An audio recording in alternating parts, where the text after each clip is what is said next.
अगला टॉपिक है हमारा रेड डाटा बुक। ठीक है, तो red data book is a book which keeps a record of all endangered animal, plants and other species.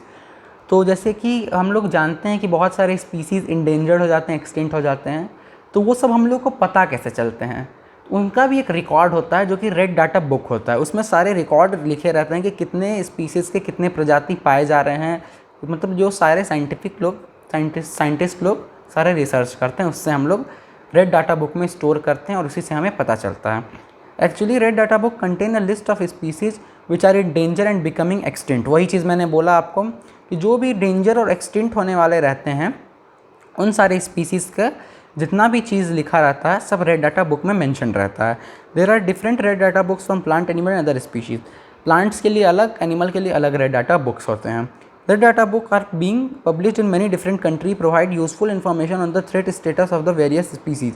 तो बहुत अलग अलग कंट्रीज़ में अलग अलग टाइप के रेड डाटा बुक पाए जाते हैं। There is also a red data book of India. India में भी रेड डाटा बुक है। Some of the endangered species of animal listed in red data book are flying squirrel, giant squirrel, barasingha. तो ये सारे जो एनिमल्स हैं ये सारे रेड डाटा बुक में मैंशनड है क्योंकि ये लोग इंडेंजर्ड एनिमल हैं। Snow leopard, tiger. The advantage of maintaining red data book is come which species animal are small in number. वही चीज़ है, जब कोई इंडेंजर्ड स्पीसीज़ हो जाते हैं तो उन्हें एक्सटिंक्शन से बचाने के लिए, मतलब वो ख़त्म ना हो जाए उससे बचाने के लिए रेड डाटा बुक बहुत अच्छे से यूज़ में आता है। अगला है माइग्रेशन। माइग्रेशन आप लोगों ने पिछले क्लास में भी पढ़ा होगा, 7th क्लास में। तो माइग्रेशन वही चीज़ है कि माइग्रेटरी बर्ड्स जो होते हैं बहुत सारे, माइग्रेशन क्या होता है कि जैसे भी क्लाइमेट से बचने के लिए, जैसे कि बहुत सारे जानवर ठंडी एरिया में रहते हैं, ठीक है, पर उन्हें क्या होता है कि जब बहुत ज़्यादा ठंडी गिरने लगती है तो उन्हें गर्म एरिया में जाना होता है, ठीक है। तो उसके लिए वो माइग्रेशन करते हैं। 15,000 किलोमीटर तक मैक्सिमम वो ट्रैवल कर सकते हैं अपने आप को बचाने के लिए, ठीक है। उसका एग्जांपल एक साइबेरियन क्रेन है, ठीक है। साइबेरियन क्रेन क्या होता है कि साइबेरिया में रहता है, ठीक है, और वहाँ पे नॉर्मल ठंडे मौसम रहता है तो वहीं रहता है, पर जब एक्सट्रीम ठंडी वहाँ पड़ने लगती है तो साइबेरियन क्रेन इंडिया आ जाते हैं। इंडिया आते हैं राजस्थान और गुजरात में रहने के लिए ताकि उन्हें गर्म इलाका मिले, और जैसे ही इंडिया में जब ठंडी गिरने लगती है तो वापस से साइबेरिया चले जाते हैं। तो वो बहुत लंबा एरिया ट्रैवल करके आते हैं। The bird which move very cold region to warmer region in winter and go back after winter is over are called migratory birds. और जो लोग बर्ड माइग्रेशन करते हैं उन्हें हम लोग माइग्रेटरी बर्ड कहते हैं। एग्जाम्पल में साइबेरियन क्रेन यहाँ पे अगले पैराग्राफ में मेंशन भी है। One of the most common migratory bird which come to India every year is Siberian crane.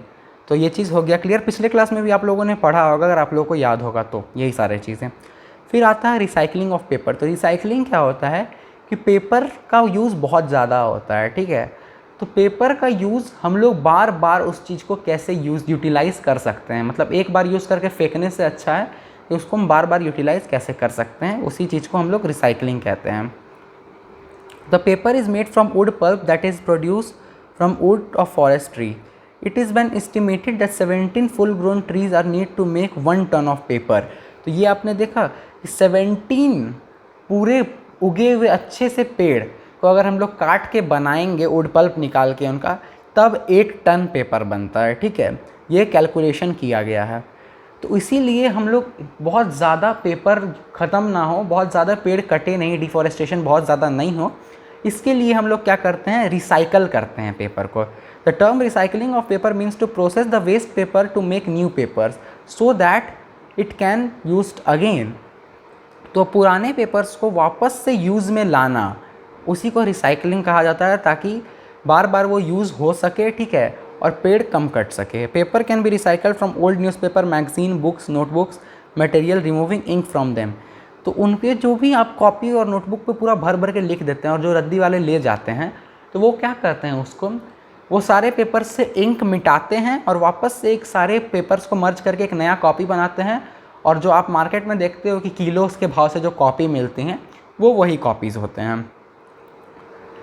If all of us keep on collecting old newspaper, magazine, note paper wrappers and send them to paper mill for recycling through a junk dealer, कबाड़ी वाला, we will able to save many forest. वही चीज़ है कि जब भी आपका जो क्लास ख़त्म होता है, आपके जो भी कॉपी किताब होते हैं, आप कोशिश कीजिए कि उनको कबाड़ी वाले को दे दीजिए, ठीक है। उसके आपको पैसे भी कुछ मिलते हैं। पर वो कम होते हैं, पर ठीक है आपको दे देना चाहिए उनको, ताकि वो करते क्या है, वो उसको वेस्ट नहीं करते हैं, वो उसको सेल करते हैं कुछ अलग अलग चीज़ों में यूज़ करने के लिए, या फिर उनके इंक मिटा के उसको नए किताब और नई कॉपी बनाते हैं। ठीक है। Paper can be recycled 5 to 7 time for use, और ये बहुत इंपॉर्टेंट पॉइंट है। एक पेपर 5 से 7 बार यूज़ कर सकते हैं हम, ठीक है, जब तक वो पूरा सड़ ना जाए। From the above discussion we conclude that we should save paper, reuse paper, recycle paper. ठीक है, तो सेव पेपर, हम लोगों को पेपर बचाना चाहिए, पेपर को बार बार रीयूज़ करना चाहिए और रिसाइकल करना चाहिए। तो save forest trees from being cutting down, पहला पॉइंट ये है कि फॉरेस्ट को अगर हमें बचाना है तो हमें ये करना चाहिए। To save water use in paper making, paper making में वाटर भी यूज़ होता है, उससे उसको बचाने के लिए। To save energy electricity use in making papers, electricity को बचाने के लिए। और to reduce the amount of harmful chemicals use in paper making, और पेपर मेकिंग में हार्मफुल केमिकल भी यूज़ होते हैं, उनसे भी बचाने के लिए। आगे है रीफॉरेस्ट्रेशन। ठीक है, the planting of trees in area in the forest where destroy is called reforestation. ठीक है, जिसको एफॉरेस्ट्रेशन भी कहा जाता है। ये मैंने आपको बहुत पहले ही एक्सप्लेन कर दिया था। डिफॉरेस्ट्रेशन का उल्टा होता है एफॉरेस्ट्रेशन। अगर बहुत ज़्यादा मात्रा में पेड़ काटे गए हैं वहाँ से, ठीक है, और वापस से पूरा जंगल को लगाया जा रहा है, तो उसे हम लोग रीफॉरेस्ट्रेशन कहते हैं। इससे हमारा फॉरेस्ट, क्योंकि forest are the called green wealth of our country, ठीक है, और इसीलिए we should plant at least many trees has been then cut down. इसीलिए बोला जाता है कि हम लोगों को हर साल बहुत सारे पेड़ लगाने चाहिए, क्योंकि हर साल बहुत सारे पेड़ कटते हैं। ठीक है, इसीलिए रिफॉरेस्ट्रेशन कहा जाता है। तो एडवांटेज ऑफ रिफॉरेस्ट्रेशन क्या है? Reforestation has several advantages, some of advantage are reforestation produce a large quantity of raw material for paper. तो रिफॉरेस्ट्रेशन होगा तो उस पेड़ को वापस से हम यूज़ कर पाएंगे कुछ साल बाद, ये चीज़ है। ग्लोबल वार्मिंग, जैसे देखिए डिफॉरेस्ट्रेशन से जो जो प्रॉब्लम हमें मिलती थी वो सब एफॉरेस्ट्रेशन से हम उस चीज़ को सॉल्व कर सकते हैं रिफॉरेस्ट्रेशन से। तो वही सब यहाँ पे है। Decrease global warming, reduce amount of carbon dioxide, second point है। थर्ड पॉइंट है रिफॉरेस्ट्रेशन इंक्रीज रेनफॉल इन एरिया, जहाँ ड्रॉट हो जाता है वो सब चीज़ से बचने के लिए। Reforestation prevent soil erosion and floods, ये सारा चीज़ आपने उसमें देखा था। Reforestation increase the area of under forest which is good for conservation of wild life, और वाइल्ड लाइफ को बचाने में भी मदद करता है। तो इसी के साथ आपका यहाँ पे चैप्टर हो जाता है ख़त्म। ठीक है, और इसका क्वेश्चन ट्राई कीजिए आप लोग सॉल्व करने का, और जो भी नहीं आपसे सॉल्व होता है ये आप पूछ सकते हैं, और हम लोग नेक्स्ट डे नेक्स्ट चैप्टर के साथ आएंगे।